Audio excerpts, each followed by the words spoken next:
Hi hello guys, welcome back to engineering Karnataka YouTube channel. ಯಾರು ನಮ್ಮ ಚಾನಲ್ನ ಫಸ್ಟ್ ಟೈಮ್ ವಿಸಿಟ್ ಮಾಡಿದ್ದೀರಾ ಹಾಗೂ ಯಾರು ಸಬ್ಸ್ಕ್ರೈಬ್ ಆಗಿ ನೋಡ್ತಿಲ್ಲ ಇದ್ದೀರಾ ಅವರು ಒಂದೇ ಒಂದು ಸಬ್ಸ್ಕ್ರೈಬ್ ಮಾಡ್ಕೊಳ್ಳಿ ಹಾಗೂ ಬೆಲ್ ಐಕನ್ನ ಕ್ಲಿಕ್ ಮಾಡಿ ಯಾವುದೇ ಥರ ನಾವು ಹಾಕೋ ಅಪ್ಡೇಟ್ಸ್ನ ನೀವು ನೋಟಿಫಿಕೇಶನ್ ಮುಖಾಂತರ ತಿಳಿಬೋದು. ಬನ್ನಿ, ನೀವು ತಮ್ಮನೇಲಿ ನೋಡ್ಕೊಂಬಂದಾಗೆ ಥರ್ಡ್ ಸೆಮ್ ರಿಸಲ್ಟ್ದು ಒಂದು ಗುಡ್ ನ್ಯೂಸ್ ಇದೆ ಹಾಗೂ ಒಂದು ಬ್ಯಾಡ್ ನ್ಯೂಸ್ ಇದೆ. ಅವ್ರು ಹೇಳ್ತಿದ್ದಾರೆ ಆಲ್ಮೋಸ್ಟ್ ಎಷ್ಟು ದಿನಗಳಾಯಿತು ನಮ್ಮದು 2022 ಸ್ಕೀಮ್ದು 7 ಡೇಸಲ್ಲಿ ರಿಸಲ್ಟ್ ಬಿಡಬೇಕು. ಅವ್ರು ಹೇಳಿರೋ ಒಂದು ವಿಶ್ವನಾಥ್ ಅವ್ರು ಹೇಳಿರೋದು ನಿಮ್ದು ಯಾವುದೇ ಥರ 22 ಸ್ಕೀಮಲ್ಲಿ ಏನಾದ್ರು ಆಗುತ್ತೆ ಅಂದರೆ 7 ಡೇಸಲ್ಲಿ ರಿಸಲ್ಟ್ ಬಿಡ್ತೀನಿ ಅಂತಂದರು. ಇಷ್ಟು ದಿನ ಆದರೂ ರಿಸಲ್ಟ್ ಬರ್ತಿಲ್ಲ. ಯಾಕೆ ಗುರು ಇಷ್ಟೊಂದು ಲೇಟು? ವಿ ಏನಾಗಿದೆ ಅದು ಯಾರಿಗೂ ಅಫಿಷಿಯಲ್ ಆಗಿ ಯಾರಿಗೂ ಅನೌನ್ಸ್ಮೆಂಟ್ ಮಾಡ್ತಿಲ್ಲ, ಮತ್ತು ಅವ್ರು ಏನು ನಡೀತಿದೆ ಕೂಡ ಹೇಳ್ತಿಲ್ಲ. ಅನಿತ್ ಕಟೀಲ್ ಸರ್ ಕೂಡ ಹೇಳ್ತಿಲ್ಲ. ಜಸ್ಟ್ ಗೋಯಿಂಗ್ ಇಷ್ಟು ದಿನ ನಡೀತದೆ ಅಷ್ಟೇ. ಎಷ್ಟೋ ಜನದ್ದು ನೀವು ನೋಡಿರ್ತಾರೆ first sem second sem within 1 ವೀಕಲ್ಲೇ ನಿಮ್ಗೆ ರಿಸಲ್ಟ್ ಬಂದಿದೆ.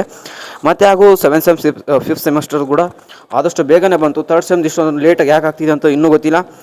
ಬನ್ನಿ, ಅವ್ರು ಏನು ಅಪ್ಡೇಟ್ ಮಾಡ್ತಾರ ಆದಷ್ಟು ವೇಟ್ ಮಾಡಬೇಕು. ಇನ್ನೇನಪ್ಪ ಗುಡ್ ನ್ಯೂಸ್ ಅಂದರೆ ನಿಮ್ಮದು ಎಲ್ಲ question paper scheme of evaluations already ನಾನು ಒಂದು ಸರಿ ಗ್ರೂಪ್ ಮಾಡಿದ್ದೆ. ಆ ಗ್ರೂಪಲ್ಲಿ ಇನ್ನೂ ಯಾರ್ಯಾರು ಜಾಯ್ನ್ ಆಗಿಲ್ಲ ಅಂದರೆ ಜಾಯ್ನ್ ಆಗಿ. ನಾನು ಅಲ್ಲಂದರೆ ನಂಬರ್ ಆಫ್ ಸಬ್ಜೆಕ್ಟ್ಸ್ ಅಷ್ಟೇ ಮೇನ್ ಲೈಕ್ ಸರಿ ಮ್ಯಾಥಮೆಟಿಕ್ಸ್ ಆ ಥರ ಸಬ್ಜೆಕ್ಟ್ಸ್ ಒಂದೊಂದು ಸಬ್ಜೆಕ್ಟ್ ಮಾತ್ರ ಸ್ಕೀಮ್ ಅಪ್ಲಿಕೇಶನ್ಸ್ ನನಗೆ ಸಿಕ್ಕಿತ್ತು. ಅದು ನಾನು ಗ್ರೂಪಲ್ಲಿ ಆಗ್ತಿದ್ದೆ. ಮತ್ತು ನೀವು ಮತ್ತೆ ಗ್ರೂಪ್ಗೆ ಈಗ ನೀವು ಹೊಸದಾಗಿ ಜಾಯ್ನ್ ಆಗ್ತಿದ್ರಲ್ಲ ಅವ್ರಿಗೆಲ್ಲ ನಾನು ತಿರ್ಗಾ ಸೆಂಡ್ ಮಾಡೋಕ್ಕಾಗ್ತಿದ್ದಿಲ್ಲ. ಅದಕ್ಕೋಸ್ಕರ ನಾನು ವಾಟ್ಸಪ್ ಚಾನಲ್ ಮಾಡ್ಕೊಂಡಿದ್ದೀನಿ. ಆ ಚಾನಲ್ ಲಿಂಕ್ನ ನಾನು ಈಗ ಡಿಸ್ಕ್ರಿಪ್ಷನ್ ಬಾಕ್ಸಲ್ಲಿ ಹಾಕಿರ್ತೀನಿ, ಹೋಗಿ ಕ್ಲಿಕ್ ಮಾಡ್ಕೊಳ್ಳಿ. ಅಲ್ಲೇನಾದರೆ ನಿಮಗೆ ಎಲ್ಲ ಥರ ಎಲ್ಲ ನಿಮ್ಮದು ಯಾವುದೇ ಡಿಪಾರ್ಟ್ಮೆಂಟ್ ಇರಲಿ, CSE ಆಗಿರಲಿ, ಮೆಕ್ಯಾನಿಕಲ್, ಸಿವಿಲ್ ಎಲ್ಲ ಬ್ರಾಂಚ್ ಅದು ನಿಮ್ಮದು ಸ್ಕೀಮ್ ಅಪ್ಲಿಕೇಶನ್ಸ್ ಮತ್ತು ಎಲ್ಲ ಸೆಮಿಸ್ಟರ್ದು ಕೂಡ ಇದೆ. ನಿಮ್ಮ ಥರ್ಡ್ ಸೆಮಿಸ್ಟರ್ಗೆ ಹೋದೆ ಯಾವ ಥರ ಚೆಕ್ ಮಾಡ್ಬೋದು ಅಂದರೆ ಬನ್ನಿ ಈಗ ಹೇಳ್ಬಿಡ್ತೀನಿ. ಜಾಸ್ತಿ ಟೈಮ್ ಏನು ಮಾಡಲ್ಲ, ಟೈಮ್ ವೇಸ್ಟ್ ಮಾಡೋಕ್ಕೋಲ್ಲ. ನಿನ್ನೆ ಥರ್ಡ್ ಸೆಮ್ ರಿಸಲ್ಟ್ ಅಪ್ಡೇಟ್ಸು ಅನ್ವಿಸರ್ ಆಗಿರೋಂಥ ಮೆಸೇಜ್ ಹಾಕಿದೆ. ಅದೇ ಥರ ಈಗ ಕೆಳಗಡೆ ಬಂದರೆ ನಿಮಗೆ ಕ್ವಶನ್ ಪೇಪರ್ ಸ್ಕೀಮ್ ಅಪ್ಲಿಕೇಶನ್ದು ಇದು ಲಿಂಕ್ ಇದೆ. ಲಿಂಕ್ ಕ್ಲಿಕ್ ಮಾಡಿಕೊಂಡ್ರೆ ನಿಮಗೆ ಈ ಥರ ಬರುತ್ತೆ. ನೀವು ಯಾವುದಾದ್ರೂ ಮೇಲ್ ಐ ಡಿ ಕ್ಲಿಕ್ ಮಾಡ್ಕೊಳ್ಳಿ. ಕ್ಲಿಕ್ ಮಾಡ್ಕೊಂಡಿದ್ಮೇಲೆ ನೋಡಿ ಇಲ್ಲಿ ಸ್ಕೀಮ್ ಆಫ್ ಎವ್ಯಾಲ್ಯೂಯೇಷನ್ಸ್ ತುಂಬ ಸಿಗ್ತದೆ. ನಿಮಗೆ ಯಾವ ಇಯರ್ ಬೇಕು, ಈಗ ನಮಗೆ 2025 ಬೇಕಂದರೆ 25 ಮೇಲೆ ಕ್ಲಿಕ್ ಮಾಡ್ಕೊಳ್ಳಿ.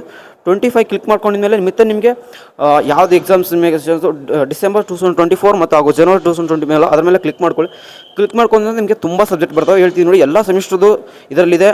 ನಿಮಗೆ ಈಗ ಯಾವ ಸೆಮ್ಮಲ್ಲಿ ಇದ್ದೀರಾ, ಈಗ ಥರ್ಡ್ ಸೆಮಿಸ್ಟರ್ ಅಲ್ಲ ನೀವು ನೋಡ್ತಿರೋದು, ಥರ್ಡ್ ಸೆಮ್ಗೆ ಹೋಗಿ ಅಲ್ಲಿ ನಿಮ್ಮದೇ ಕೋಡ್ ನಂಬರ್ ಇರ್ತದೆ. ಆ ಕೋಡ್ ನಂಬರ್ ನೋಡ್ಕೊಂಬಿಟ್ಟು ಆ ಸಬ್ಜೆಕ್ಟ್ನ ನೀವು ಸ್ಕೀಮ್ ಅಪ್ಲಿಕೇಶನ್ ನೋಡ್ಕೊಳ್ಳಿ. ಇದು ಏನಕ್ಕೆ ಯೂಸ್ ಆಗುತ್ತೆ ಅಂದರೆ ನಿಮಗೆ ಅಕಸ್ಮಾತ್ ನಿಮ್ಗೆ ಏನಾದರೂ ಕಡಿಮೆ ಮಾರ್ಕ್ಸ್ ಬಂತು ಅಂತಂದರೆ ಸ್ಕೀಮ್ ಅಪ್ಲಿಕೇಶನ್ ನೋಡಿ ನಿಮ್ಗೆ ಕಡಿಮೆ ಮಾರ್ಕ್ಸ್ ಬಂತು ಅಂದರೆ ಅಕಸ್ಮಾತ್ ಏನೋ ಮಿಸ್ಟೇಕಾಗಿ ಫೇಲ್ ಆಗಿತ್ತಂದ್ರೆ ಕೂಡ ನೀವು ಇದನ್ನು ಚೆಕ್ಔಟ್ ಮಾಡಿಕೊಂಡು ಎಷ್ಟು ಮಾರ್ಕ್ಸ್ ಬರಬೇಕಿತ್ತಂದ್ರೆ ನಿಮ್ಮ HOD ಗೆ ಆಯಿತು, ನಿಮ್ಮ ಕ್ಲಾಸ್ ಟೀಚರ್ಗಾಯ್ತು ಚೆಕ್ ಮಾಡಿಬಿಟ್ಟು ನೀವು ರಿವ್ಯಾಲ್ಯೂಯೇಷನ್ ಹಾಕ್ಬೋದು. ಚೆಕ್ ಮಾಡೋಕ್ಕೆ ಕಾಪಿ ತರಿಸ್ಕೊಂಡು ನೋಡ್ಬೋದು. ಹಾಗೂ ಇದು ತುಂಬ ಯೂಸ್ಫುಲ್ ಆಗ್ತದೆ ಸ್ಕೀಮ್ ಅಪ್ಲಿಕೇಶನ್ಸು. ಚೆಕ್ಔಟ್ ಮಾಡ್ಕೊಳ್ಳಿ. ನಿಮ್ಗೆ ಎಲ್ಲ ಸಬ್ಜೆಕ್ಟ್ ಇದೆ, ಹೇಳ್ತಾ ಇದೆ ನೋಡಿ, ಎಲ್ಲ ಸ್ಕೀಮ್ ಅವ್ರಿಗಿದೆ. ಎಕ್ಸಾಂಪಲ್ ಕಂಪ್ಯೂಟರ್ ಸೈನ್ಸ್ ಸ್ಟೂಡೆಂಟ್ ಆಗಿದೆ ಅಂದರೆ BCS 302, 301, 303, 501 ಎಲ್ಲ ಇದೆ. ಅದನ್ನು ಚೆಕ್ಔಟ್ ಮಾಡ್ಕೊಳ್ಳಿ ಅಂತ ಹೇಳ್ತೀನಿ. ಇದು ಯೂಸ್ಫುಲ್ ಅಂತಂದರೆ ಈ ಥರ ಯಾವುದೇ ಥರ ಯೂಸ್ಫುಲ್ ಕಂಟೆಂಟ್ ನಾನು ಕೊಡ್ತಾ ಇದ್ದೀನಿ. ಏನಿಲ್ಲ, ನಿಮ್ಮ ಫ್ರೆಂಡ್ಸ್ ಕೂಡ ಶೇರ್ ಮಾಡಿ, ಒಂದೇ ಸಬ್ಸ್ಕ್ರೈಬ್ ಮಾಡ್ಕೊಳ್ಳಿ.